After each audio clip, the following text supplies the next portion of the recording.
Hello friends, आज આપણે બનાવીશું એકદમ ટેસ્ટી અને એકદમ ઉનાળાની ગરમીમાં આપણે કેસર પિસ્તા શ્રીખંડ બનાવીશું। તો અહીંયા શ્રીખંડ બનાવવા માટે અહીંયા આપણે 3 થેલી દૂધ છે તેને આપણે રાત્રે આ રીતે ગરમ કરી અને દૂધ છે તેને જમાવી લીધું છે। તો દૂધને આ રીતે તમે દહીં છે તેને જમાવશો તો એકદમ તમારું દહીં છે તે ક્રીમી અને ઢેફા જેવું બનશે। તો અહીંયા આ રીતે તમે જમાવશો તો તમારું દહીં છે તે એકદમ સરસ એવું પાણીનો ભાગ ઓછો રહેશે અને એકદમ પાણી વગરનું ક્રીમી જેવું દહીં બનશે। તો હું આ દહીંનો વિડીયો છે તે હું પણ તમને અગાઉની રેસીપીમાં આપી દઈશ। તો અહીંયા આ રીતે જમાવેલું છે દહીં। તો હવે દહીંને આપણે બરાબર આ રીતે મિક્સ કરી દઈશું। અત્યારે અહીંયા આપણે કેસર પિસ્તા શ્રીખંડ બનાવવાનું છે। તો એકદમ ક્રીમી અને એકદમ ટેસ્ટી એવું બહાર મળે તેવું આપણે ઘરે શ્રીખંડ બનાવીશું। તો અહીંયા દહીં છે તે આપણું રેડી છે।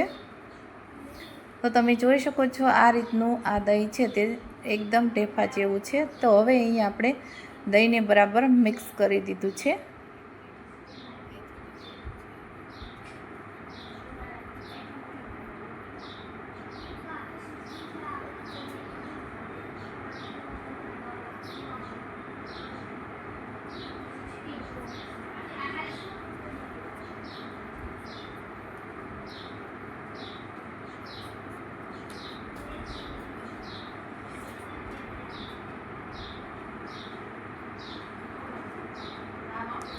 હવે આપણે એક સ્ટીલનું અહીંયા વાસણ લીધું છે અને એની ઉપર આપણે કોટનનું એક કપડું રાખી દઈશું અને તેમાં આપણે દહીં છે તેને એડ કરી દઈશું।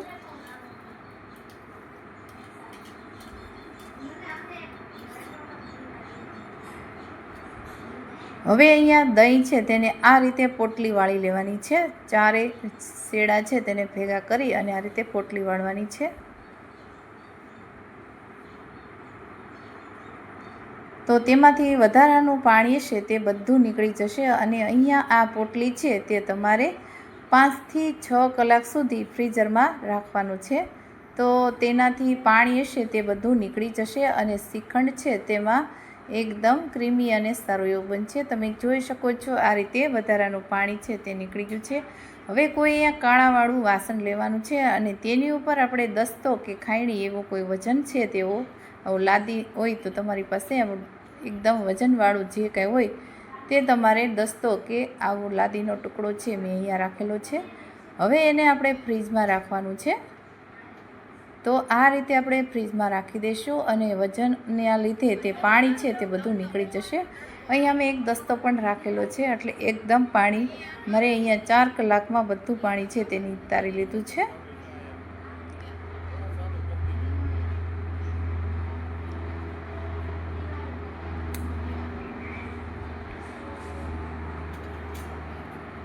હવે જે વધારાનું પાણી છે તે નીકળી ગયું છે અને હવે આપણે શ્રીખંડ બનાવવા માટે એક બાઉલનો ઉપયોગ કરીશું અને આ રીતે અહીંયા ગાંઠ વાળેલી છે તેને છોડી દઈશું।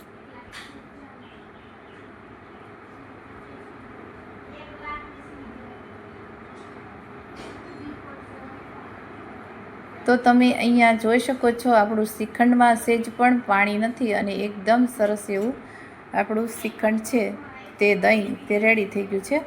હવે અહીંયા કેસર અને દૂધને 2 ચમચી દૂધ લીધું છે અને કેસરના થોડાક તાંતણા એડ કરેલા છે। અહીંયા આપણે કેસર પિસ્તા શ્રીખંડ બનાવવાનું છે એટલે આપણે આ રીતે બનાવીશું અને અહીંયા વિસ્પરની મદદથી આ રીતે એકદમ સરસ ફેટી લેવાનું છે। 5-7 મિનિટ જેવું તમે ફેટશો એટલે એકદમ તમારું શ્રીખંડ છે તે ક્રીમી જેવું બની જશે અને ટેસ્ટી પણ એટલું સારું એવું બનશે। અહીંયા તમે જોઈ શકો છો હજી સહેજ પણ આપણે હલાવવાની જરૂર છે। તો આપણે એમાં થોડી ખાંડ ઉમેરીશું। તમારે ગળપણ જે જોતી હોય એ પ્રમાણે તમે એડ કરી શકો છો ખાંડનો ઉપયોગ। તો અહીંયા આપણે ખાંડને બરાબર મિક્સ કરી દીધી છે અને એકદમ સરસ આપણું શ્રીખંડ રેડી છે। તો હવે આપણે એમાં થોડાક એવા ડ્રાયફ્રૂટ એડ કરીશું। તો તમને અહીંયા આપણે કેસર પિસ્તા બનાવીએ છીએ એટલે આપણે પિસ્તા એડ કરીશું અને તમારે કાજુ અને બદામ એડ કરવા હોય તો પણ કરી શકો છો। અને હવે આપણે તેને બરાબર મિક્સ કરી લઈશું અને અડધી ચમચી જેટલો આપણે એલચી પાવડર એડ કર્યો છે। તો અમારી આ રેસીપી સારી લાગી તો થેન્ક યુ।